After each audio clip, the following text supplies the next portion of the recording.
doctor Alberto Martí Bosch. Él ha trabajado, como decía José Antonio, muchos años en oncología pediátrica, hasta que, dados los escasos resultados que obtenía con los tratamientos convencionales y, sobre todo, viendo día a día el enorme sufrimiento que se causaba con ellos para obtener unos resultados nulos o mínimos, decidió replantearse su práctica. Hoy, 20 años después, y transformarse ampliamente en otras disciplinas que no se enseñan todavía, vamos a ver si ahora las universidades privadas se animan, en las facultades de medicina, decidió que lo primero era, como el viejo adagio médico dice, no hacer daño. Así que ha desarrollado un protocolo de síntesis que está dando resultados espectaculares. De momento son eso, resultados, pero seguro que en el futuro serán mucho más. Con todos ustedes, ya para cerrar este tercer congreso, dándole las gracias por su atención, el doctor Alberto Martí Bosch.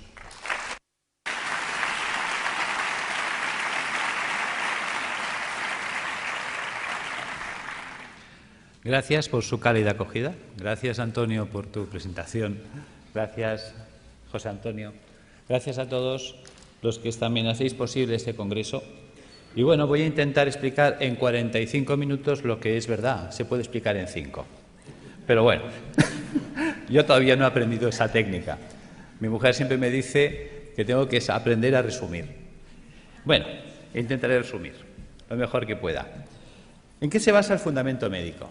Bien, en cierto modo es una integración. Como muy bien ha dicho Antonio, a veces parece que hay una controversia de que cuando hablamos de oncología estamos hablando de acidificación, estamos hablando de alcalinización. ¿Quién tiene razón? ¿El cáncer es un problema alcalino? ¿El cáncer es un problema ácido? Los dos planteamientos tienen razón, porque todo va a depender de qué estemos mirando y dónde estemos mirando. El tumor en su interior es alcalino, mientras que en su exterior es tremendamente ácido. Por lo tanto, se genera esa dualidad, acidosis metabólica y alcalosis tumoral. Vamos a intentar explicar cómo se genera este fenómeno, que también esto nos va a permitir abordar la enfermedad y provocar la apoptosis tumoral. Es decir, el motivo del proyecto de trabajo que yo desarrollé inicialmente tenía una finalidad. Como yo trabajaba en hospital, me movía en hospital, estaba formado con la línea de hospital, veía realmente que en aquella época, pues, si tenemos una leucemia, un linfoma o un cáncer de mama, es igual, según sea de niños o de adultos, pues la única solución que teníamos era la quimioterapia. Pero esta realmente resultaba ser una terapia muy dura para el paciente, náuseas, vómitos, pérdida de pelo, en muchos casos hasta se perdían los dientes, se descalcificaban las personas, dolores terribles. Claro, te planteabas cómo conseguir que el niño que estaba en tratamiento, cuando yo estaba en oncología infantil, cómo conseguir que el niño sufriera menos y cómo conseguir también que el tratamiento fuera más eficaz. Es decir, si en lugar de dar 20 sesiones, si lo podíamos solucionar con 10, con 5. Bien, y eso es lo que me llevó a investigar qué podíamos hacer para mitigar la situación del paciente. Entonces, me planteé que lo primero que teníamos que hacer era entender, para resolver un problema, lo primero que hay que hacer es entender el problema. ¿Qué es el cáncer? Te dicen, bueno, unas células que se han vuelto malas. Y bueno, sí, pero ¿y por qué? Ayer no eran malas y hoy sí lo son. Algo ha hecho que estas células degeneren, algo ha hecho que estas células se alteren. ¿Qué es lo que hay? Nadie daba contestación. ¿Hay alguna...? ¿No se oye bien en la sala? Es que parece que había un comentario por el fondo. Bien, volvemos. Entonces, ¿qué es lo que qué es lo que puede hacer que la célula se vuelva mala? Bien. Pasa el tiempo, indagas, te mueves, estudias medicina ortomolecular, estudias fitoterapia, estudias homeopatía, estudias dietética y nutrición, que son cosas que en la facultad no nos enseñan. Tienes que marcharte fuera del país, porque aquí eso no se enseñaba. Entonces, pues bueno, tuve la suerte de ir topando con gente extraordinaria, como fue Brillinger, el grupo de Hofer, estuve con Demar, Saint-Jean, en Francia, en Austria, estuve en Holanda con Oswald, estuve en Manchester con Norman Eddy, pude estar en Houston con el grupo de John Stiles, Will Spark, Denis de Lucas. Toda esta gente me fue abriendo un campo de posibilidades y una visión de la enfermedad. Con todo ese bagaje de contactos y conocimientos, pues entonces nos planteamos montar ya un proyecto. Yo estaba en la universidad haciendo prácticas de histología y me hizo gracia que muchas veces hacías tinciones y a unas salían artefactadas y otras no. ¿Qué es un artefacto? Un artefacto es cuando al hacer una tinción, si esto es una célula, aparecen manchas alrededor de ellas. Te decían que lo habías teñido mal. Y en cambio otras salían perfectas, solo se teñía la célula y el entorno no. Bien, tú con la ignorancia de estudiante piensas que sí, que igual has hecho mal la tinción, pero un día cae en tus manos un libro. Y el doctor Pischinger es un hombre que es anatomopatólogo, es catedrático de la Facultad de Medicina en Viena, en Austria, y presenta una tesis doctoral cum laude que se presenta, creo que se publicó en el año 70, The Matrix and the Matrix Regulations. Yo este trabajo lo conozco a través del doctor Ovirne. Me intereso por ese libro, lo leo, y creo que este hombre nos abre las puertas a la comprensión de la enfermedad, no del cáncer, de todas.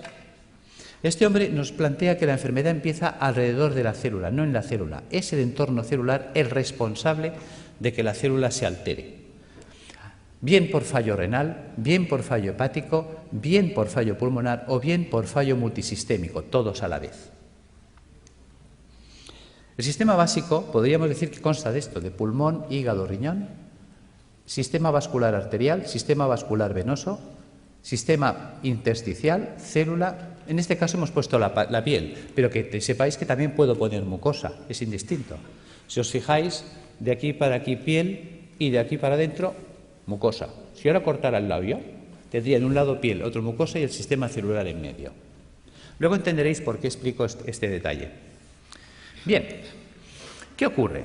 Resulta que el pulmón, el hígado y el riñón son filtros que como tales trabajan 24 horas al día desde que nacemos hasta que morimos. El corazón de una persona en reposo sabemos que mueve 5 litros de sangre por minuto. Luego, por cada uno de estos filtros pasarán, lógicamente, como mínimo 5 litros de sangre por minuto. Todo el mundo entiende que si esto es el filtro del aire de un automóvil, ponemos en marcha el automóvil y el aire pasa a través del filtro, el filtro se va a ensuciar. Y te dicen que cuando esté sucio, cuando tenga 5 o 10.000 kilómetros según el tipo de filtro, que lo cambies. Lo entendemos en un coche, pero no lo queremos entender en las personas. Vamos a reflexionar sobre este dato. 5 litros de sangre por minuto y una persona en reposo. Si cada minuto pasan 5 litros de sangre, ¿qué es lo que están filtrando estos señores? Los residuos metabólicos del sistema celular. De la sangre arterial es la que lleva oxígeno, azúcares, grasas, proteínas, minerales. ¿Para qué? Para nutrir al sistema celular. Hay que enviarle oxígeno, hay que enviarle grasas, hay que enviarle proteínas para que la célula se nutra, se oxigene, viva. Pero esta célula, cada vez que respira, cada vez que recibe oxígeno, ella genera un residual metabólico o basura, que es el CO2. Si yo le envío grasas, ella la va a usar y la va a metabolizar, y cuando esta grasa se degrada, la tira, que es el colesterol. Algo así cuando nosotros ponemos aceite de oliva en una sartén, freímos un huevo, freímos una chistorra y cuando el aceite está quemado lo tiramos. Pues el colesterol sería el aceite quemado, que este debe ser eliminado. Y si le enviamos proteínas, me devuelve ácido úrico. Son ejemplos sencillos. Sabemos que es mucho más compleja la bioquímica celular, pero nos vamos a centrar en 3 datos, en 3 valores fácilmente comprensibles. ¿Qué hay que hacer con estos residuos, esos excrementos celulares? También veréis por qué hablo de excremento, que se excreta. Pues tendrá que ir al sistema venoso y a través del sistema venoso alcanzar pulmón, hígado y riñón y ser eliminados. Fácil es entender que si la célula genera 3 bolsas de basura y eliminamos 3 bolsas de basura, no hay problema. Resulta que estos residuos son de carácter ácido. Ácidos grasos, ácido úrico, ácido carbónico. Bien, mientras el cuerpo sea capaz de hacer esto, no hay problema. Volvamos, rebobinemos. Hemos dicho que el corazón de una persona en reposo mueve 5 litros de sangre por minuto. Eso quiere decir que si en un minuto pasan 5 litros de sangre por el pulmón, el hígado y el riñón para ser filtrados, en 60 minutos pasarán el equivalente a 300 litros. 60 minutos es una hora, luego son 300 litros por hora, que no lo pensamos. Resulta que el día tiene 24 horas. Si en una hora hemos filtrado 300 litros, en 24 horas habremos filtrado el equivalente a 7.200 litros de sangre. Vamos a ser generosos y le vamos a asignar a la sangre densidad 1, como si fuera el agua, que es más densa. La sangre, ya lo sabemos. 1 litro, 1 kilo. Sabemos que 1 litro de agua pesa 1 kilo. Por lo tanto, 7.200 litros pesarán 7.200 kilos. Sabemos que cada 1.000 kilos es una tonelada. Luego estamos hablando del equivalente a un camión de 7 toneladas al día. ¿De qué tamaño es el pulmón? ¿De qué tamaño es el hígado? ¿De qué tamaño es el riñón? Son cosas que nunca nos planteamos ni nos preguntamos. Esto lo explicó Da Vinci. Da Vinci es un hombre que hace un trabajo de anatomía, estudia el cuerpo humano y aprovecha para comprender el cuerpo humano. Porque una de las preguntas que se hacía él era saber qué definía el cuerpo humano, dónde residía el equilibrio, la proporción del cuerpo humano. Y la encuentra en el puño. Por eso, desde entonces, los pintores hacen este gesto para pintar. El dedo sirve para establecer el punto de fuga y darle profundidad al plano. El puño es la proporción para trasladar al lienzo. Desde entonces sabemos que si yo me quiero comprar un calcetín, el perimetral del puño es la longitud de mi pie. O simplemente cojo referencias anatómicas, mi costilla y mi clavícula. Si miramos aquí dentro está mi pulmón. ¿Qué pasa? Que mis dos puños son mi pulmón. Si yo cojo como referencias la costilla, aquí dentro está mi hígado. Por lo tanto, si yo cierro los puños, veréis que es la distancia que estoy marcando, 2 puños. Si pongo el puño detrás, el espacio entre costillas y cadera es mi puño. ¿Cuántas veces habéis oído tengo el estómago en un puño? Y es porque estamos dimensionados por el puño. Por lo tanto, hemos hecho esta representación para que veáis el tamaño del pulmón, del hígado y del riñón. Son 2 puños de una persona. ¿Os imagináis un camión de 7 toneladas? Es una persona en reposo. Que sepamos en reposo toda la vida, Buda, que vivía en meditación trascendental. Nosotros no somos Buda. Nervios, estrés, sobrecargas alimentarias, tóxicos alimentarios. Esto va a hacer que estos filtros vayan trabajando de un modo, digamos, enloquecido. Llega un momento que, por lo tanto, estos filtros se van a obstruir. Y si nadie se ocupa de limpiarlos, porque nadie nos enseña cómo mantenerlos, ya que nosotros no los podemos cambiar en un coche. Nosotros cada 5.000 kilómetros, cada 5 años, no podemos estar cambiando los filtros del aire, el filtro del aceite y el filtro de la gasolina como en un coche. Claro, pues si no nos cuentan nada ni hacemos nada, estos se obstruirán. Empezaremos, por lo tanto, a retener CO2. Empezaremos a retener colesterol, empezaremos a retener ácido úrico, puesto que un filtro obstruido ya no trabaja al 100%, su rendimiento cae. Entonces nos vamos a encontrar que en el organismo puede variar el pH. Claro, el cuerpo no puede permitir que el pH varíe en sangre. Muchas veces nos preguntamos, ¿cómo es posible que un deportista de élite, entrenado, perfecto, esté corriendo en un campo y caiga fulminado o muerte súbita? Porque a veces ha ocurrido eso, un bloqueo metabólico. Es decir, la acidosis metabólica que ha generado ha sido tal que su pulmón, hígado y riñón no han sido capaces de drenar, ha entrado en una acidosis metabólica brutal en sangre. Sabemos que una variación del pH en un medio provoca un stop de reacciones químicas. Las reacciones químicas en sangre se paran, muerte. Algo tan simple, digamos, se nos pasa por alto. Estamos encontrándonos que entonces el cuerpo muchas veces lo que hace para evitar este fenómeno, evitar que haya un stop de reacciones químicas en sangre, empieza a hacer un acúmulo, va a retener estos radicales ácidos libres en el espacio intersticial. Por lo tanto, se irá empantanando el sistema. La interposición de residuos metabólicos en el espacio intersticial entre el capilar y las células, las endotoxinas, van a generar una serie de dificultad para la nutrición celular. Son los trabajos también de Reykjavik, cuando hablaba de la homotoxicología, es decir, la célula acabará ahogada por sus propios residuos metabólicos, por sus propios detritus, por sus propios excrementos. Esta barrera de ácidos que se nos va a formar, de ácido úrico, de ácidos grasos, etcétera, va a impedir que la célula se nutra. Veamos. ¿Veis la diferencia de imágenes? Es decir, la célula sana vive, digamos, flotando. El 70% del cuerpo es agua. Fijaros que eso es lo que llamaríamos el plasma intersticial. Ella tiene que vivir en una piscina de agua cristalina y transparente. Si los filtros se obstruyen, y ya este drenaje no se puede llevar al 100%. Imaginaros que la capacidad de filtraje es del 80%. Quiere decir que el 80% del carbónico, el 80% de los ácidos grasos, el 80% del ácido úrico se eliminará, pero el 20% se quedará parte atascado en los filtros, parte en sangre y parte se empezará a acumular en el espacio intersticial. Si esto se va llevando en el tiempo hacia adelante, acabará ocurriendo esto. Fijaros que ahora el entorno celular, y esa era la idea de Pischinger, la enfermedad empieza alrededor de la célula, no en la célula. Es el entorno celular el que va a degradar ese sistema. Fijaros que ahora la célula ya entra en precario. Fijaros que estos son ácidos. Los ácidos son altamente corrosivos. ¿Qué pasa? Que si yo tengo aquí oxígeno y quiero que el oxígeno vaya del capilar hasta la célula, tiene que atravesar esta barrera de ácidos y reaccionan con él y se los sacuden del medio. Cualquier nutriente tendrá que quedarse aquí, atacado por los ácidos, con lo cual la célula se queda sin oxígeno y sin comida, y además atacada químicamente por sus propios ácidos.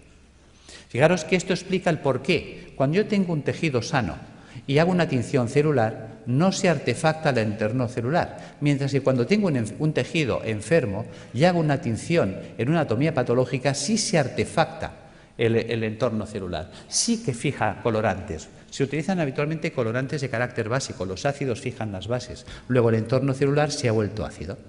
Por lo tanto, los que hablan de que la degeneración celular está basada en un proceso de ácido, tienen razón, aquí están los ácidos. Claro, fijaros que esta célula en estas condiciones, ¿qué opciones tiene? Solo tiene dos opciones. Sin oxígeno, sin comida y atacada químicamente por los ácidos, opción 1, morir por falta de oxígeno, quemadas químicamente por los radicales acumulados a su alrededor. Fijaros que si una célula no se defiende, no reacciona, porque la célula no es una tuerca, no es un tornillo, es un ser vivo, es inteligente, es un ser que, lógicamente, pues decimos que si no estuviera vivo no se podría morir. Fijaros que esta célula tiene que tener su capacidad de reacción. Una vez hicieron unos programas de televisión que clavaron esto. Creo que era una serie de dibujos animados que se llamaba Érase una vez la vida. Ahí lo clavaron. Las células son los ciudadanos del cuerpo. Los órganos, los edificios donde viven los ciudadanos. Arterias y venas, calles y avenidas, por donde transportamos los alimentos, por donde recogemos las basuras. Los nervios, el tendido eléctrico, las líneas de teléfonos, el sistema nervioso central, el ayuntamiento. Cuando miramos el cuerpo desde esta situación que parece infantil, fijaros que los americanos, si algo han tenido bueno, es enseñarnos ciencia a través de mecanismos infantiles, pues ¿por qué no aprovechar ese sistema que es altamente didáctico? Y tendremos una comprensión mayor de la enfermedad. ¿Qué pasa si las células se mueren? Imaginaos que una célula no se defiende, no reacciona. Se queda en ese medio y dice, bueno, pues me muero, esto ya se acabó. ¿Veis? Si se mueren las células del cerebro, porque esto está pasando en todo el cuerpo, entonces me quedaré sin células cerebrales, Alzheimer. Si se me mueren las células de la base del cerebro, Parkinson. ¿Veis? Fijaros que aquí tengo un cable en la mano.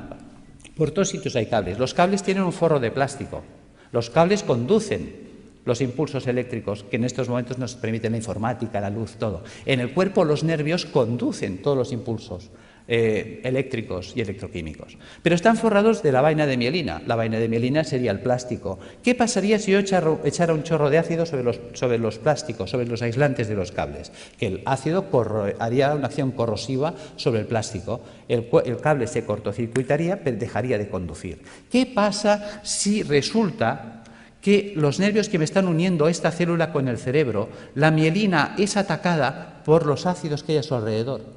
Se degrada la mielina. Sin mielina hago una enfermedad desmielinizante, esclerosis múltiple, esclerosis lateral amiotrófica, esclerosis en placa. Pissinger fue un genio. Nos hizo entender las enfermedades. ¿Veis? ¿Qué pasa si la célula, imaginaos que aquí ponemos piel y aquí le ponemos un pezón? ¿Veis? Esto es una célula del pecho. Imaginaos que esta célula se muere. ¿Veis? Un tejido con células muertas es un tejido fibroso. Hablaremos, por lo tanto, de fibromas. ¿Ves? Fibroma mamario, fibroma uterino, fibrosis prostática. ¿Ves? Que el fibroadenoma a nadie le preocupa. ¿Por qué a nadie le preocupa? Es un fibroma. Pues porque un fibroma son células muertas y las células muertas no matan. Fijaros cómo somos. Vemos el problema, pero no estamos siendo capaces de valorar la trascendencia del problema. ¿Ves? Mientras tanto, si se mueren las células del pulmón, amigo, fibrosis pulmonar, fibrosis hepática si se mueren las del hígado, fibrosis renal si se mueren las del riñón. Y fíjate que decimos fibrosis pulmonar de causa idiopática. ¿Y por qué hablamos de causa idiopática? Porque estamos acostumbrados a que si no hay bichito no hay causa. Entonces tiene que haber el bichito. Y si no encontramos la bacteria de turno, el hongo de turno o el virus de turno, entonces no sabemos por qué se ha fibrosado el pulmón. Y es tan sencillo como esto. Al pulmón le está llegando más basura de la que puede tirar. Y es una basura de carácter ácido. Imaginaos que yo soy una célula pulmonar, tengo que recibir el carbónico, tirarlo, coger el oxígeno, meterlo. Y estoy todo el santo día trabajando como un burro. Y de pronto me empieza a llegar más carbónico del que puedo tirar porque yo estoy agotado. Al final yo acabo sepultado en carbónico. El carbónico químicamente me quema. Al quemarme me muero. No es tan difícil de entender. Y eso pasa en el hígado, pasa en el riñón. ¿Ves? Son las enfermedades esclerosantes que llamamos, que están ahí en el saco perdidos de Dios. Las enfermedades de carácter idiopática, claro, para eso no hay tratamiento, porque no hay la pastillita. Bien, ¿qué ocurre si la célula sobrevive? ¿Ves? La célula decide no morirse, va a luchar. Hay células que se rebelan. Yo soy un superviviente, yo voy a luchar. ¿Cómo lo hace? Hay 4 mecanismos. Uno, hacer un globo de agua. Voy a retener agua y me voy a envolver en agua. Me monto mi mini piscina. Vale. ¿Ves? Estoy desplazando los ácidos, mantengo un canal de comunicación con el sistema celular, con el capilar arterial, y recibo nutrición y tiro la basura fuera. ¿Veis? Fíjate que en el sistema celular del cuerpo funciona el dime tú qué sabes. O lo que hacemos todos en un examen cuando nos hace una pregunta y no sabemos. Miramos al de al lado. Oye, ¿tú qué haces? Dice, yo me echo un globo de agua. Dice, vale, yo te me hago otro. Y la de al lado me copia. Y se empiezan a copiar todas las células. Si todas las células empiezan a retener un globo de agua, es esa persona que empieza a engordar, y ya puede hacer dietas que no adelgaza. ¿Ves? Hay gente que dice, es que yo he ido a una clínica carísima, me han cobrado 6.000 euros, me han tenido 5 días a agua y he engordado. Yo tengo pacientes que vienen diciéndome esto. Yo, claro, porque tu cuerpo se está defendiendo de la acidosis metabólica reteniendo el agua. Y el agua, aunque sea calorías cero, el agua pesa. Y si esa persona retiene el agua, se la queda, aumenta de peso. ¿Veis? Este es el tema. Opción 2, tamponar. ¿Qué es tamponar? Tamponar es convertir un ácido en una sal. ¿Veis? Fijaros, por ejemplo, aquí tenemos una imagen de un hueso y una imagen de un hueso pues ya osteoporótico, lleno de agujeros, parece un queso gruyère. ¿Veis? Yo tengo ácido clorhídrico, que es un ácido terrible. Yo podía hacerlo reaccionar con hidróxido sódico. Con el OH del hidróxido sódico y el hidrogenión del clorhídrico, puedo formar H2O. Y con el cloro y el sodio, cloruro sódico. ¿Veis? He convertido el ácido clorhídrico en cloruro sódico. Fijaros que si yo tengo una jarrita de ácido clorhídrico y dejo caer un chorrito en la mano, tal como cae el chorrito, me perfora la mano más rápida que un Black & Decker. Lo sabéis. Es terriblemente corrosivo. Mientras que yo puedo coger la sal, el cloruro sódico a puñados y soltarlo y no pasa nada. Por lo tanto, el cuerpo hace lo mismo. Quitarle a Juan para darle a Pedro. Cuando un tejido vital entra en compromiso, ¿qué hace el cuerpo? Sacrifica una estructura para mantener viva otra. Entonces, si yo tengo ácido úrico en el espacio intersticial, ¿qué puedo hacer? Pues empezar a robar minerales de los huesos. Si tengo ácido úrico, formaré urato sódico. Si tengo ácido palmítico, palmitato sódico. Si tengo ácido carbónico, carbonato cálcico. ¿De dónde puedo robar calcio y sodio? De los huesos. Y empezamos a entender la osteoporosis, la artrosis, la artritis, el ataque ácido a los huesos. ¿Veis? Y aparecen entonces calcificaciones en los tejidos blandos. Uy, tienes calcificaciones en la mama, tienes calcificaciones en el pulmón. Fíjate que el cuerpo nos está avisando. Te está diciendo que el siguiente paso, ¿cuál va a ser? ¿Ves? Nos queda un paso que es el drenaje. Fijaros, volvamos atrás, que yo por la piel puedo eliminar carbónico. Yo por la piel puedo eliminar grasas, tengo el cutis graso, lo habéis visto 1000 veces. Yo por la piel saco amoníaco, urea. Veis que hay gente que mancha las camisas, los sobacos de cercos amarillos, urea. ¿Veis? Si yo saco un sudor excesivamente ácido por la piel, la célula, ya que antes de morir, ¿qué hace? Empieza a echarlo todo por la piel. Si saco un sudor muy ácido por la piel, se me quemará la piel. Ataque químico, dermatitis, psoriasis, eczemas. Por eso dicen que la psoriasis no se cura, porque la quiero curar con una pomadita desde fuera, cuando el problema está dentro. ¿Veis? Vamos entendiendo las enfermedades. Realmente nos abrió los ojos. Si yo entiendo la enfermedad, yo puedo resolver la enfermedad. Si yo entiendo el problema, yo puedo resolver el problema. Lo que no podréis nunca resolver un problema que no entiendo o no quiero entender. Esta es, diríamos, la situación en la que nos encontramos. ¿Veis? Podemos hacer el drenaje hacia las mucosas, que decíamos antes. Si en lugar de drenar hacia la piel, dreno hacia las mucosas, pues entonces tendríamos un problema a nivel de mucosas, llagas de boca, llagas de esófago, llagas de estómago, colitis ulcerosa. Claro, la gente dice, oye, ¿qué es lo que y por qué hay gente que drena por la boca y otros drenan por el colon y otros drenan por el estómago u otros drenan por la piel? Porque el cuerpo, hemos dicho, que es como una ciudad donde el sistema nervioso central es el ayuntamiento. Ejemplo. ¿Veis? Creo que hubo una época en la que Madrid tenía un conflicto de basuras. Y entonces se reúne el Cabildo y decide montar pues un vertedero de las basuras de Madrid, creo que fue en San Sebastián de los Reyes. Pregunta, ¿qué ciudad se contaminó? Respuesta, San Sebastián de los Reyes. Claro, llega un momento que la gente de San Sebastián de los Reyes está hasta aquí de la basura de Madrid. Y dicen, oye, a ver, ¿qué hacemos? Bueno, el Cabildo de Madrid se da cuenta de que es verdad, se reúne y dice, bueno, ahora vamos a tirar la basura a Vacía Madrid, a Toledo. ¿Quién se va a contaminar ahora? ¿Veis? El cuerpo hace lo mismo. El sistema nervioso da órdenes y las células ejecutan las órdenes. Dicen, tira la basura por la boca. Pues el tío por la boca, pues llagas de boca. Oye, tíralas por el recto. Pues el tío ahí, colitis ulcerosa. Oye, tíralas por la piel. Pues mira, psoriasis. No las tires.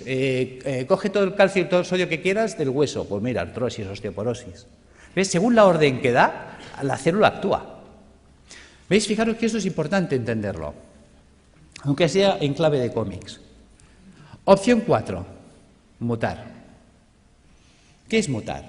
Lo que hoy nos acontece, el cáncer. ¿En qué consiste la mutación? ¿Veis? Célula sana que muta a célula tumoral. ¿Cómo vive la célula sana? La célula sana vive en un medio alcalino, vive con oxígeno, vive con poco sodio y vive utilizando proteínas levógiras giradas a la izquierda. ¿Qué ha pasado? Ha pasado que el medio se ha vuelto ácido. ¿Veis? La célula tumoral muta porque su entorno ya no es alcalino, se ha vuelto ácido. Se ha quedado sin oxígeno. ¿Qué opción le queda a esta célula sin oxígeno? Solo tiene dos opciones, o morir o mutar. ¿En qué consiste la mutación? ¿Veis? Sabéis que la célula para vivir necesita energía. La energía es el ATP. ¿De dónde saca el ATP? Bueno, pues hemos hablado, creo que se ha hablado hoy del ciclo de Krebs. ¿Ves? En la mitocondria podemos obtener el ATP a través de la vía oxidativa, con oxígeno. Pero cuando una célula no tiene oxígeno, puede abrir una ruta alternativa que es la del pirúvico. Y entonces, a través de la glicólisis con el pirúvico, obtener ATP más ácido láctico más alcohol. Por eso, quien nos dice que en los tumores hay alcohol, se explica, porque es una ruta de fermentación ácida. Y esa ruta anaeróbica le permite seguir viviendo a la célula, que es un mecanismo de supervivencia, porque está en juego su vida. Y entonces ella, ¿qué hace? Empieza a cargar mucho sodio en su interior. ¿Veis? La célula normal, la célula sana, tiene potasio en el interior del citoplasma y sodio fuera. Se invierte, entra el sodio dentro de la célula a mansalva y el potasio sale, porque estamos usando un sistema inverso. ¿Veis? Ahora se explica cuando dicen es que los tumores son alcalinos. Claro, la célula tiene que ser muy alcalina en su interior para aguantar el ataque ácido exterior. ¿Entendéis que todos tienen razón? Si yo estoy mirando el interior tumoral, me encuentro con una alcalosis, mientras que si estoy mirando el exterior, me encuentro con acidosis. Esta es la explicación. Por lo tanto, vamos entrando en razón. Cuando estamos ya en una situación tumoral, ¿qué nos propone la medicina académica? La medicina académica nos propone que hay que cortarle la cabeza al tumor, evidentemente si se puede, si es accesible quirúrgicamente. Es decir, la decapitación del tumor es lo que llamaríamos la cirugía. Opción 2, a la hoguera, a achicharrar el tumor. La radioterapia. Opción 3, el envenenamiento. Eso sería la quimioterapia. ¿Ves? La célula tumoral, la quimioterapia es un citotóxico, o sea, es un tóxico para la célula, hay que matarla. ¿Veis? Por lo tanto, o la mato de un hachazo, o la mato porque la achicharro, o la mato porque la enveneno. La cuestión es que hay que matarla. Y además es verdad, porque si no nos mataría a nosotros. Bien, por lo tanto, si observamos, esas 6 opciones que nos da, nos hace entender que estamos anclados, por decirlo así, en el siglo XII, por no decir el siglo I. Decapitación, hoguera, envenenamiento. Queda en clave de humor, pero es real. O sea, cuando hay un tumor, no hay más. O le corto la cabeza, o la achicharro, o la enveneno. Vale. Pero si pensamos como en el siglo XII, aunque la escena que os he puesto pertenece, creo que es al siglo I, nos encontramos que si pensamos como en esa época, nos queda una cuarta vía que la estamos olvidando. ¿Qué podían hacer con un enemigo difícil de batir? El asedio. ¿Os acordáis? Numancia. Le quitamos el agua, le quitamos la comida, y sin agua, sin comida, esperar, que se muere solito. Bien, eso sería la apoptosis. ¿Cómo acorralar el tumor? Pues alcalinizando al paciente, puesto que el paciente ya que está muy ácido y el ácido me está desencadenando el problema, vamos a alcalinizarlo. Resulta que sabemos que el ácido tumoral para poder vivir necesita mucho sodio. Resulta que al paciente hipertenso le decimos come sin sal, al paciente cardiópata le decimos come sin sal, al paciente que está mal del riñón, al nefrópata le decimos come sin sal. Pues digamos al oncológico que coma sin sal, puesto que el ácido tumoral necesita mucha sal para ser muy alcalina en su interior. Si le quito la sal, lo hago polvo. Luego, utilizar enzimas proteolíticos de acción selectiva. ¿Qué es un enzima proteolítico de acción selectiva? Una enzima que destruye proteínas, pero no todas. ¿Cuáles? Las dextro. Resulta que la célula tumoral, para vivir, ha tenido que desarrollar un tipo de proteína que es la dextro. Fijaros que en el cuerpo todos los aminoácidos son L-metionina, L-cisteína, L-arginina. ¿Por qué? Porque nuestras proteínas son levo, pero las proteínas levógiras son estables en un medio alcalino, en un medio ácido no son estables. Luego necesito una proteína estable en un medio ácido, la dextrógira. Vale, pero si yo pongo a circular enzimas proteolíticos de acción selectiva que destruyan a esa proteína, ¿ves? Ya le he quitado el sodio, le he quitado la comida, le quito los ácidos. Y luego resulta que la célula tumoral, al volverse anaeróbica, se vuelve vulnerable al oxígeno. El oxígeno es tóxico para las células anaeróbicas, las mata. De hecho, yo he estado en Alemania aprendiendo técnicas de ozonoterapia porque el ozono es tóxico para la célula anaeróbica. Vale. También podemos utilizar peroxidasas, enzimas que ayuden a liberar mucho oxígeno en los tejidos. ¿Cómo conseguir esto? ¿Cómo vamos a alcalinizar al paciente? Recuperando la función del hígado y del riñón y del pulmón, eliminando las toxinas acumuladas en el espacio intersticial. ¿Cómo lo vamos a hacer? Pues con dieta alcalinizante, con hidroterapia, con tratamiento natural y con tratamiento físico. ¿Veis? Si yo utilizo quimioterapia solo, ¿cuántos pilares tengo? 1. Mientras que si uso dieta, baños, tratamiento natural y tratamiento físico, ¿cuántos pilares tengo? 4. Es más estable. Esa es la idea. Que entendamos qué es la dieta, que nunca se nos habla de ella, qué es la hidroterapia, la gran olvidada. Hasta se me ha llegado a decir que esto no es científico. Y me lo han dicho médicos, esto de los balnearios, esto no es científico. Y resulta que existe en la Universidad Complutense una cátedra de hidroterapia médica, de hidrología médica. O sea, ni siquiera sabemos lo que tenemos en nuestras propias universidades. Y es de las mejores cátedras que hay en Europa. Cuando te mueves fuera, te hablan, oh, la doctora Bacaicoa. ¿Y tú quién es la doctora Bacaicoa? Hasta tienes que empezar a buscar y pues dices, ¡san Dios, tengo que conocer a esta mujer! Cuando me cae el libro... Y también, digamos, es un libro que he escrito, ahora no recuerdo el otro autor, que también es un profesor emérito, dices, por Dios, empiezas a tirar del libro y dices, ¿y por qué me han ocultado que existe esto a mí? Bien, seguimos. ¿Qué es esto de las plantas y qué es esto del tratamiento físico? Vamos a entrar ahí. ¿Por qué dieta? Muy importante. La dieta cárnica es acidificante de la orina. Si yo me como carne, mañana estoy haciendo pis de carácter ácido. Mientras que si yo como vegetariano, mañana estoy haciendo pis de carácter alcalino. ¿Qué quiere decir esto? Que la dieta vegetariana me alcaliniza. Vale. Por lo tanto, vamos a hacer dietas vegetarianas. ¿Veis? Un filtro sucio no es un filtro roto. Un filtro sucio se puede lavar. ¿Y con qué se lavan las cosas? Con agua. A veces, tan simple que es, no nos lo podemos creer. Resulta que el 95% de la fruta y la verdura es agua. Con la dieta vegetariana se lavan los filtros. ¿Veis? Ensalada, bistec y fruta. Quito el bistec. ¿Qué me queda? Ensalada y fruta. ¿Veis? ¿Os suena los viernes no comer carne? Claro que os suena. Que la gente dice, uy, eso es cosa de curas. Claro, y la palabra cura viene de curar. Mens sana in corpore sano.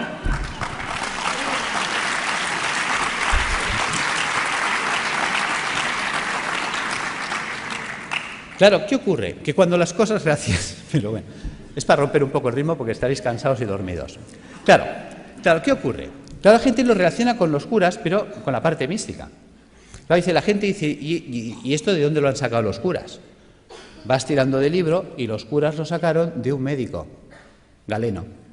¿Ves? Yo me acuerdo cuando empecé la carrera de medicina, fue la época que se rompieron los números clausus y entraron 3.000 personas a la universidad. Dijeron, nada. Puertas abiertas, que entre todo el mundo y que sea un curso selectivo. Y estábamos 3.000 en primero de carrera. Y entonces había una asignatura opcional, optativa, que se llamaba Historia de la Medicina. ¿Sabéis cuántos se apuntaron a esa asignatura de los 3.000 que estábamos en primero? Nadie más. Con lo cual me fue genial, porque tuve un catedrático, clases particulares para mí solo. Y ese hombre, que fue el doctor Felipe Cid, al cual le tengo un recuerdo maravilloso, me dijo: te voy a citar una frase de Napoleón para empezar tu formación en historia de la medicina. Hay de aquel pueblo que olvida su historia porque está condenado a repetirla. Tenía razón. Y luego me citó otra frase de Oppenheimer. Decía: solo tiene futuro aquel que investiga en el pasado, porque investigando en el pasado se puede redescubrir el futuro. Tiene miga. No dijo descubrir, dijo redescubrir. ¿Veis? Nuestros abuelos nos decían: está todo inventado. Y era verdad. ¿Por qué me remito a Galeno? Galeno fue aquel médico que dijo: vale más prevenir que curar. ¿Cómo llega a esa conclusión Galeno? Porque Galeno fue el médico de los 3 nos. ¿Ves? En la época de Galeno te inscribías en la facultad, por decirlo así, el 15 de septiembre y el 30 de septiembre ya eras médico. Ya está. Y como la ignorancia es atrevida, ¡hala!, todos a ejercer. Claro, también hay que saber que en aquella época, con que supieras si el paciente hacía de vientre negro, ¡qué malo! Si hacía rojo, mira, a lo mejor puede ser un hemorroide, ¿no? Si vomitaba verde, tranquilo. Como vomitara rojo, aburem, ¿no? Y si se vomitaba negro, dalo por muerto. Ya está, ya eres médico. O sea, porque claro, no había nada. ¿Cuáles son los 3 grandes nos de Galeno? Él sale, se sienta, como hombre sabio que fue, y por eso nos acordamos de él, y dice: primer no sé medicina. Con lo que me han enseñado no sé nada. Segundo no tengo medicamentos, no existían, los inventó él. Tercer no, si no sé medicina y no tengo medicamentos no puedo curar, obvio. Claro, ¿qué hace Galeno?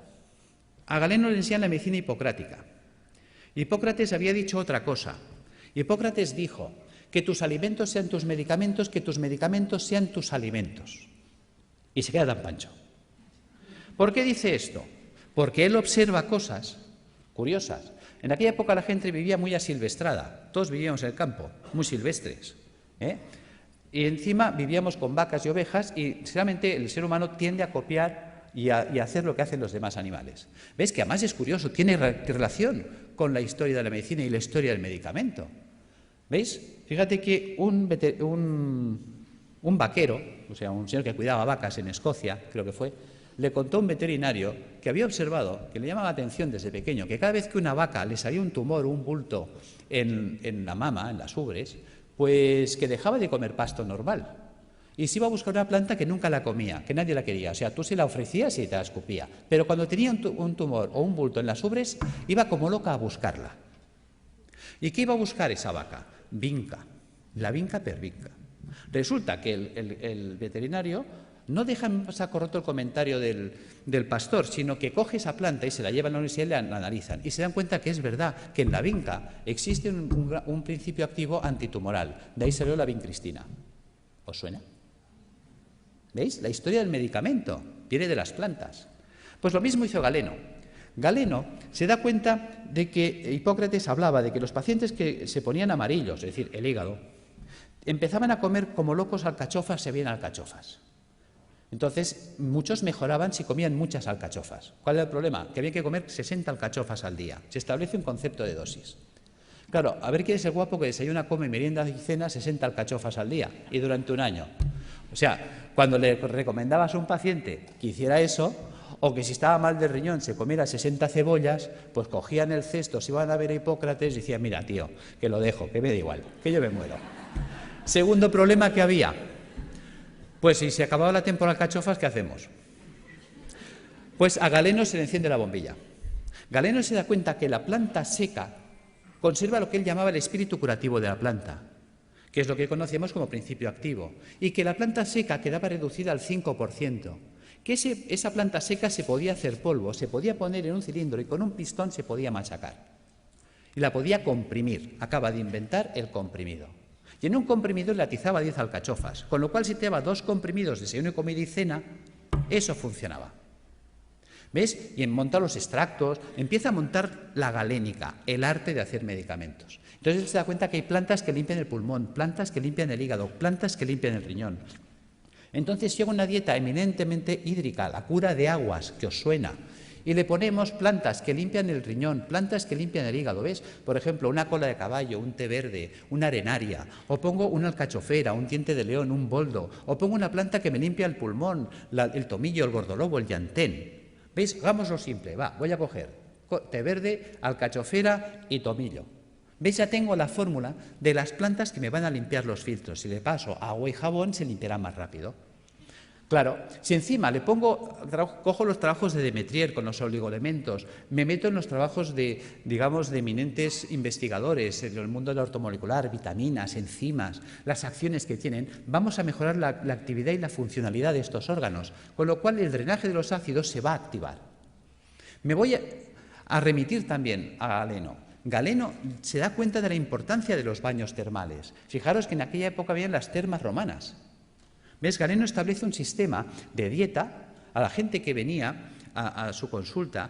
¿Ves? En las casas romanas, en los domus, había el vomitorio. La gente se levantaba, comía y se iba a vomitar para seguir comiendo, hasta que reventaban. Y cuando llegaban a Galeno, él en sus textos lo decía. El paciente me llega gordo, seboso, sudoroso, con un sudor repelente, un fétor vomitivo y unas deposiciones putrefactas. Decía, está podrido por dentro. Y además decía, huele a cloaca obstruida, que los romanos tenían alcantarillas, o sea, ya sabía lo que se decía él. Fijaros, por lo tanto, decía, hay que desatascar la cloaca, es decir, todo el tubo digestivo. Entonces, él, por un lado, se da cuenta de la función del agua. ¿Cómo funciona el agua? El agua termal nos vamos entendiendo ya por qué funciona. ¿Veis? Las aguas termales son aguas calientes. Por lo tanto, si yo me sumerjo en agua caliente, ¿qué pasará con los poros de mi cuerpo? Se van a dilatar. Sabemos que el agua de los balnearios son aguas minerales. ¿Qué minerales tienen? Cloruro sódico, cloruro magnésico, cloruro potásico y así. A una concentración salina no menor de 20 gramos de sal por litro de agua. Resulta que el agua de nuestro cuerpo tiene 9,4 gramos de sal por litro de agua. Claro, se va a generar un gradiente de ósmosis, los líquidos van de donde hay menos a donde hay más. Cuando yo me sumerjo en una bañera con agua caliente y salada, ¿veis? Fijaros que aquí en medio todos tenemos una vena gorda, que podríamos llamar que es la alcantarilla, donde van todos los residuos celulares. Pero si yo abro los poros y con la sal tiro para afuera, estoy sacando de mi cuerpo ácido carbónico, ácidos grasos, ácido úrico. O sea, realmente el baño termal es una diálisis percutánea, es un riñón, es un pulmón, es un hígado artificial de alto rendimiento y de bajo coste. Con el tiempo, lo que era del pueblo, porque fijaros que era la época de la res pública, la cosa pública, la época romana en la que vivía Galeno, por lo tanto eran los baños públicos, las termas romanas, con el tiempo los baños pasaron a la aristocracia. Vale. Pero como todo se recicla, con el tiempo el baño que estuvo en la aristocracia volvió al pueblo. Y volvió simplemente por un tema de avaricia. Fijaros que un balneario pues vale, por ejemplo, uno baratito, hoy en día vale 120 euros al día.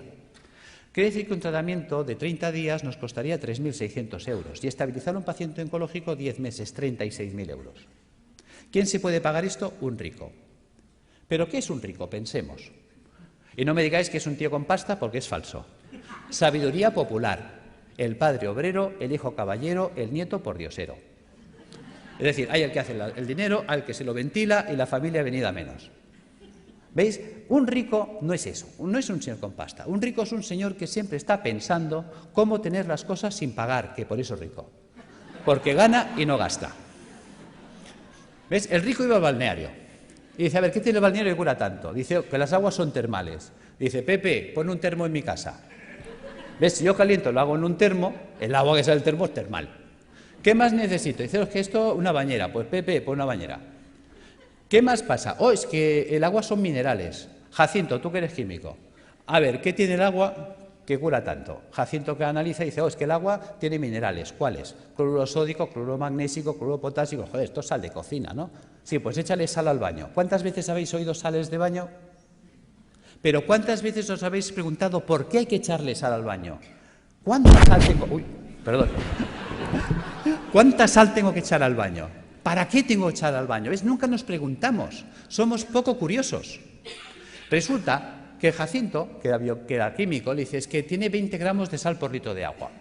Claro, el tío que está acostumbrado a hacer números dice, pues que me haga una bañera que llena hasta la mitad cubique 100 litros.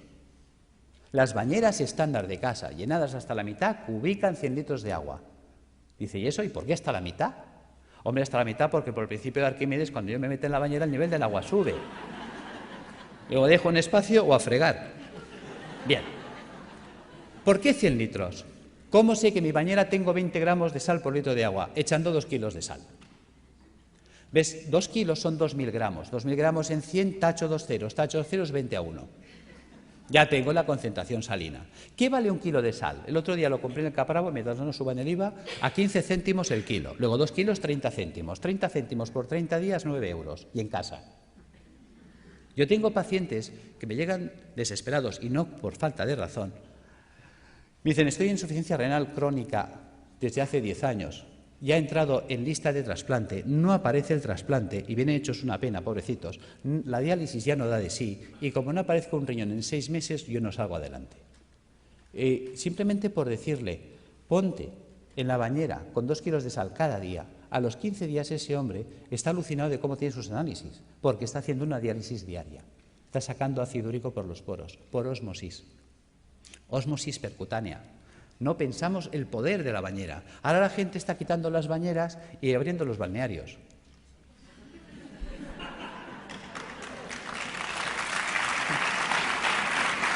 Bien. Gracias. Seguimos. Ya entendemos para qué la bañera, ya entendemos para qué una dieta hídrica. Hay mucha gente que me dice, Alberto, ¿hay que ser entonces vegetariano? No, tampoco. Y a ver, cuéntame esto, si me dices que la dieta vegetariana es buena. Bueno, es que una cosa es que la dieta vegetariana sea buena y otra cosa es que tengamos que ser vegetarianos. ¿Ves? Una vaca es vegetariana. ¿Por qué? Ella solo come vegetales. ¿Por qué? Porque puede. La vaca tiene 4 estómagos, panza, bonete, lebrillo y cuajar. La vaca puede hacer 4 digestiones al mundo vegetal. Por eso la vaca consigue el 100% de los nutrientes del mundo vegetal. ¿Cuántos estómagos tenemos nosotros? Nosotros tenemos un estómago. No podemos ser vaca. Nos falta tecnología digestiva. Es así de sencillo. ¿Ves? Hay gente que dice que yo sí, puede sobrevivir, porque el cuerpo está adaptado a sobrevivir, pero no a vivir. ¿Ves? Hay herbívoros, hay omnívoros y hay carnívoros. Nosotros somos omnívoros. Pero eso no quiere decir que nos venga bien un día a la semana limpiar. Fijaros, los reyes inventaron la bula para comer carne los viernes. Los reyes no lavaban los filtros. Pregunta, ¿de qué se morían los reyes?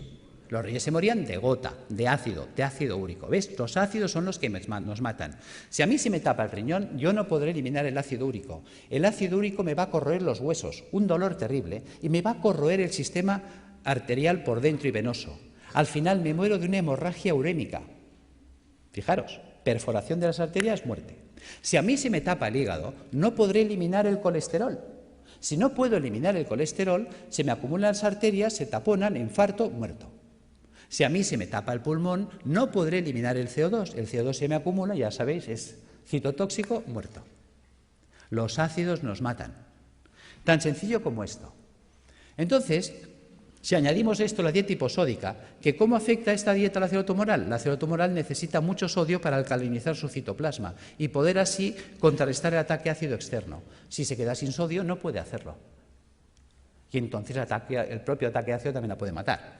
¿Cómo matar de hambre a la célula tumoral? Utilizando enzimas proteolíticos de acción selectiva que destruyen solo proteínas extrógenas. Ese fue el pecado de Chacón, encontrar enzimas que destruyen esas proteínas y mata de hambre a la célula, que es inocuo para el sistema, puesto que solo destruye proteínas dextrógenas que solo afecta a la colonia de células tumorales. La célula sana que no ha mutado, como ella sigue tirando de proteínas levógenas, a ella no se entera, no le afecta. ¿Cómo hiperoxigenar los tejidos? El simple drenaje de toxinas, por el simple drenaje de las toxinas, hará que llegue oxígeno a los tejidos. La ozonoterapia, habéis visto unos muy buenos resultados.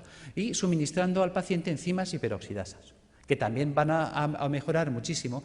Y aquí están los trabajos con el peróxido de fenilglioxal, que en su día funcionó, de don Gregorio Ramón Cebrián, creo que se llamaba, el doctor Javier López Garcés, hicieron unos trabajos extraordinarios con las peroxidasas.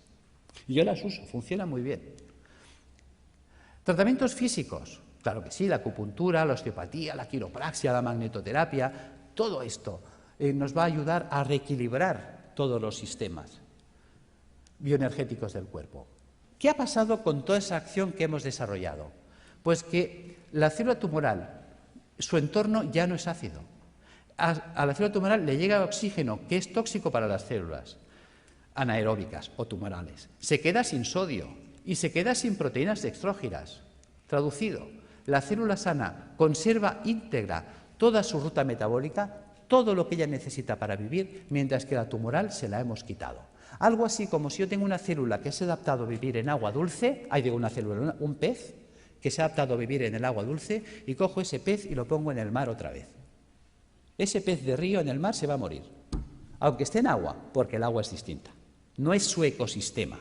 Nos estamos cargando directamente el ecosistema de la célula tumoral, y eso nos conduce a la apoptosis. Sin sodio, sin proteínas dextrógiras, sin ácidos y con oxígeno en el medio, la célula tumoral no puede vivir. Fijaros que yo puedo alcalinizar con bicarbonato sódico, claro que sí. Que podemos estar debatiendo si es un hongo el que desencadena el sistema o es un sistema que se ha acidificado y ha generado las condiciones para que esto suceda. Yo me inclino por lo segundo. ¿Veis? Fijaros, vamos a pasar estas dos imágenes. Las imágenes hablan por sí solas. ¿Veis? La célula normal tiene que vivir en una piscina de agua cristalina y transparente.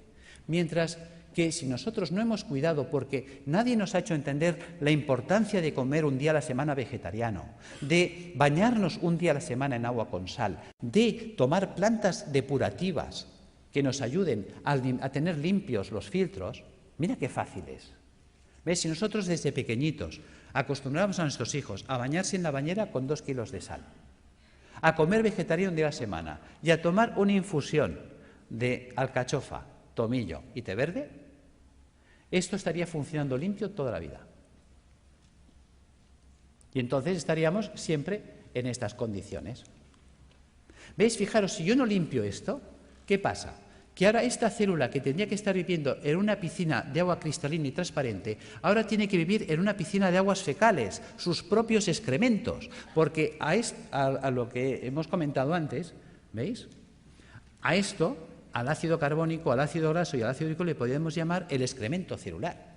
¿Por qué le llamamos excremento celular? Vamos a ver. Si nosotros comemos, ¿qué hacemos? Caca. Y si nosotros bebemos, ¿qué hacemos? Pis. Pues si la célula come, hace caca, y si la célula bebe, hace pis. Esto es el pis y la caca celular. Si nadie se la recoge, la pobre célula tiene que vivir flotando en aguas fecales. Y mientras el agua no llega aquí, todos tranquilos, y diciendo, y no hagan olas, pero como la cosa empieza a subir, lo entendéis. ¿Veis? Posibilidades de que esta célula se infecte en una piscina de aguas fecales. Es como si tú tienes un hijo y tienes 2 piscinas, una de agua limpia, cristalina, transparente y tratada y una fosa séptica llena de aguas fecales. Y le dices al niño, hala niño, haz aquí 4 piscinas en la fosa séptica. Se te muere el niño. Lo entendemos en ese ejemplo y no lo queremos entender aquí. Es algo tan gráfico como lo explicó Pischinger, es algo tan genial que dices, Dios mío, y tan simple de poder llevar al paciente a estas condiciones, que las cosas van a ir mucho mejor. Fijaros que todo vale incluso. Ya sé que José Antonio hasta mi edad puede tirar el zapato, porque claro, cuando empezó mi trabajo, ¿cuál era el problema? Mi problema era que yo... Uy, perdón, ¿qué he hecho? Perdón. Vamos ya al fondo. ¿Cuál era el problema? Yo estaba trabajando con quimioterapia cuando empezó mi proyecto de trabajo. Y claro, no entendía cómo era posible que la quimio no funcionara si in vitro funcionaba. Y un día, cuando leo este trabajo, se me enciende la bombilla. Vamos a ver, supongamos que me viene un abogado ahora y me dice, Alberto, acabas de heredar una finca de la tía Carmeta en Tarragona. Pues vale, pues muy bien. Hombre, qué alegría, qué pena por la tía Carmeta, claro, pero también qué alegría por la finca. Son 600 hectáreas. Dice, Dios. Te vas ahí y dices, pero yo soy médico. Ahora, me cojo un ingeniero agrónomo y me lo llevo para allá. Dice, a ver, tú ingeniero, ¿esto sirve para algo? Dice, hombre, está abandonada, está ruinosa esta finca, lleva 30 años que nadie la ha tocado, está silvestrada. ¿Pero vale o no vale? Dice, pues, aquí cebada la que quieras. Dice, bueno, pues ponla en marcha. ¿Veis? Y ahora veo al ingeniero que coge el trigo o la cebada y empieza a echar la cebada entre los zarzales y los matorrales. ¿Tú qué dices? Dice, vaya ingeniero. Resulta que los médicos hacemos esto. Cuando tengo al paciente en situación tumoral, le atizo el suero en sangre y quiero que la molécula llegue a la célula. Se quema por el camino, no llega. Los ácidos la destruyen.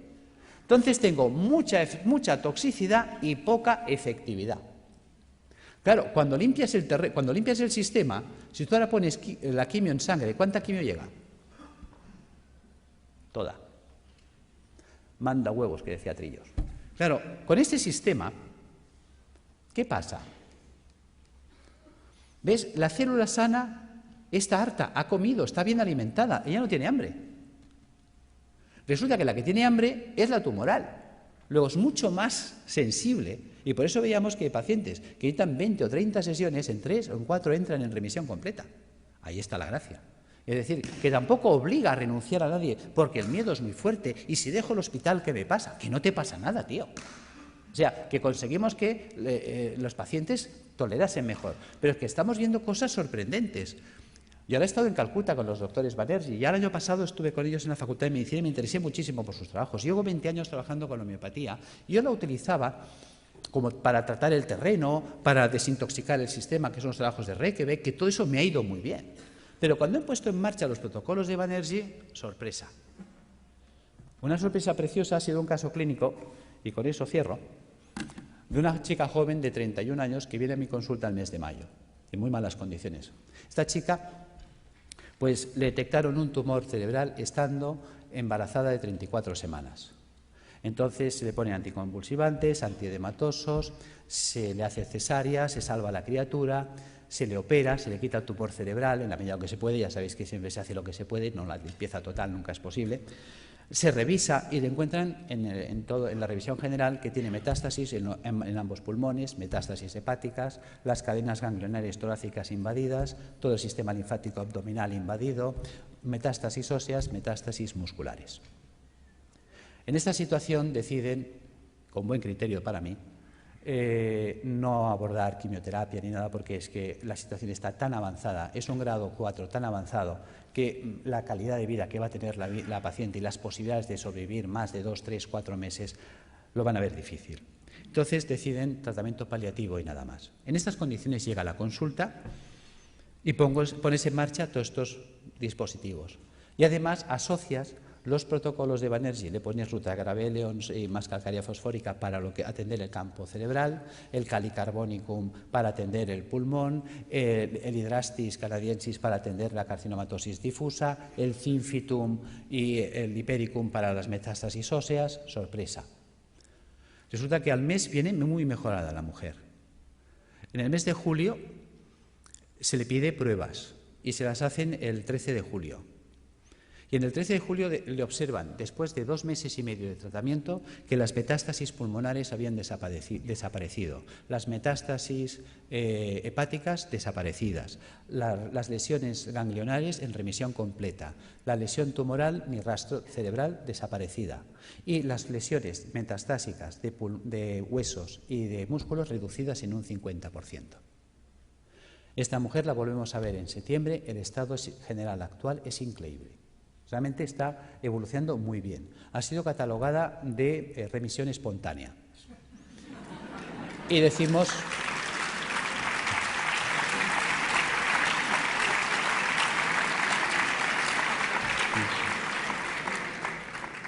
Y es verdad, está respondiendo espontáneamente porque se está produciendo una apoptosis. Pero se está produciendo la apoptosis porque la paciente está haciendo lo correcto. Ha cogido un camino que le funciona. Hay veces que gente me dice, Alberto, ¿tú curas cánceres? No. Pero sí que damos un manual de instrucciones que permiten que el cuerpo se coloque en condiciones tales que entonces el cuerpo sí puede curarse a sí mismo. En fin, espero no haber sido pesado. Gracias.